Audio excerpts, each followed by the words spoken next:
Joining us now is Stephen Guschov. He is the new ProEnglish Executive Director based in Atlanta, Georgia. Stephen, good to have you with us, man. I'm glad to be with you, John. How are you today? All right. Now, Stephen, I want to get right into this pro-English movement. Can you just share with our audience the amount of money that the U.S. government right now is spending on translating things into other languages? And, I mean, do we have an official language, Stephen, or not? What's the deal? We do not have an official language, and I'm actually close to you. I'm right here on Capitol Hill in our Capitol Hill offices, but America does not have an official language. Most people do not know that. Most people assume that English is the official language of the United States. We do not have an official language, and so what we do here at ProEnglish is that we are the nation's leading advocate of official English. So we work throughout the nation, in Congress, the White House, state legislatures, everywhere, to persuade lawmakers to adopt English as our nation's official language at all levels of government. One of the reasons we do that is because right now it's costing Americans billions and billions of dollars a year in translation services that are mandated by the federal government. Back when Bill Clinton was president, he signed an executive order 13166, which requires every recipient of federal funds to provide translation services, interpreters, and documents in any foreign language requested, even if only one person requires it. And so we are calling on President Trump to repeal EO 13166, because right now it's costing Americans billions, at least $2 billion a year to provide those services. And it's onerous, and the taxpayers are paying it. So we advocate official English to take that burden away from American taxpayers. All right, now, Stephen, some people will say that, look, I mean, there's a lot of people that come into the country legally. They speak Spanish.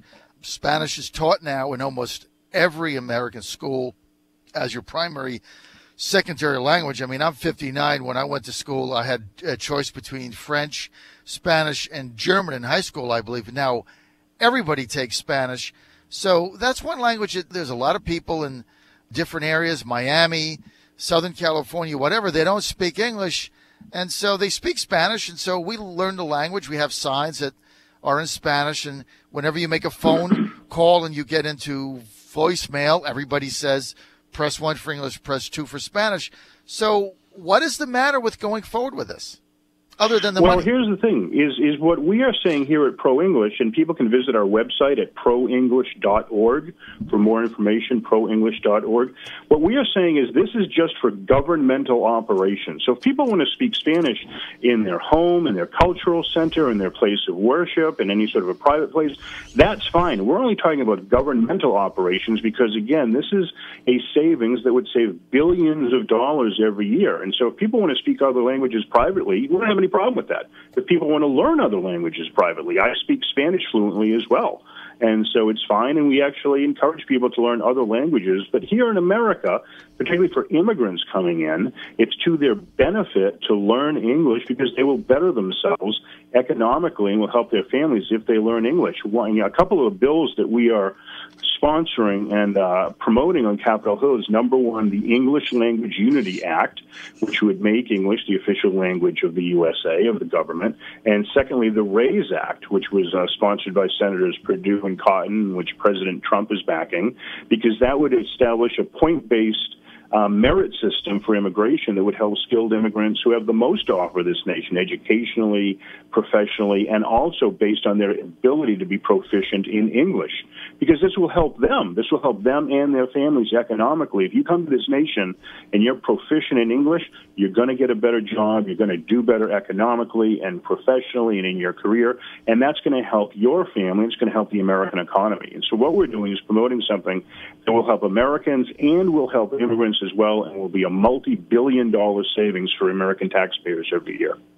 All right, we're with Steve Guschov. He's the new executive director of the ProEnglish Group based in Washington, D.C., where we are today, broadcasting live from your nation's capital in D.C.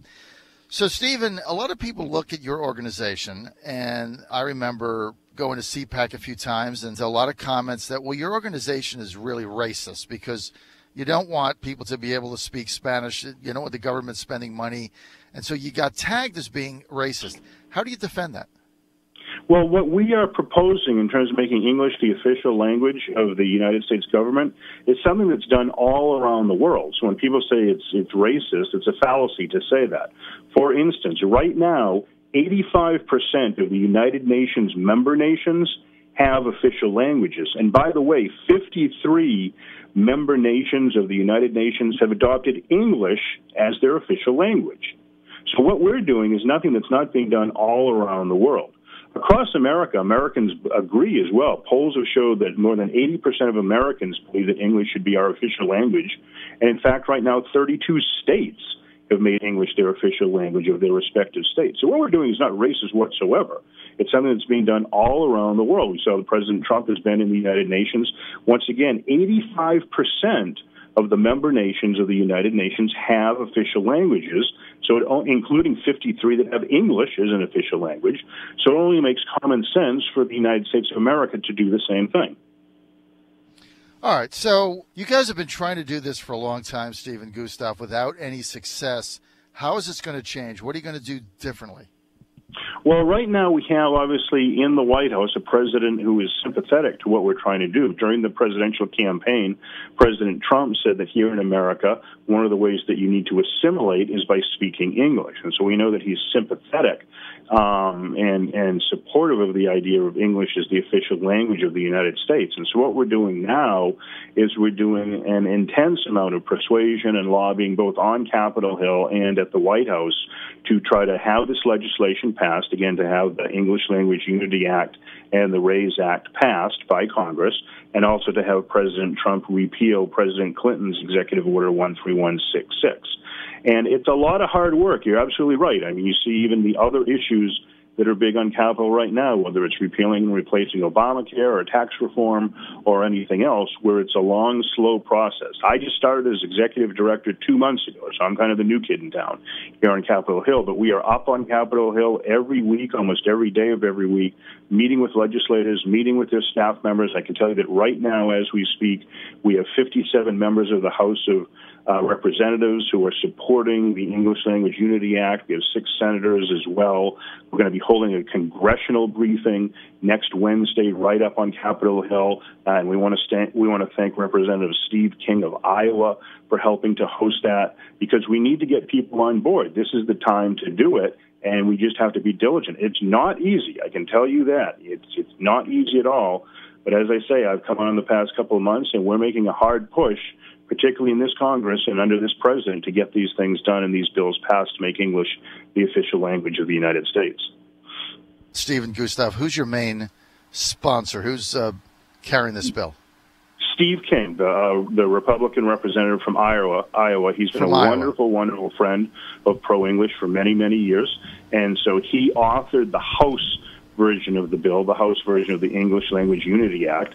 And Representative King is also helping us to promote and sponsor and host our congressional briefing that we're having for members of Congress and their staff members next week at the U.S. Capitol.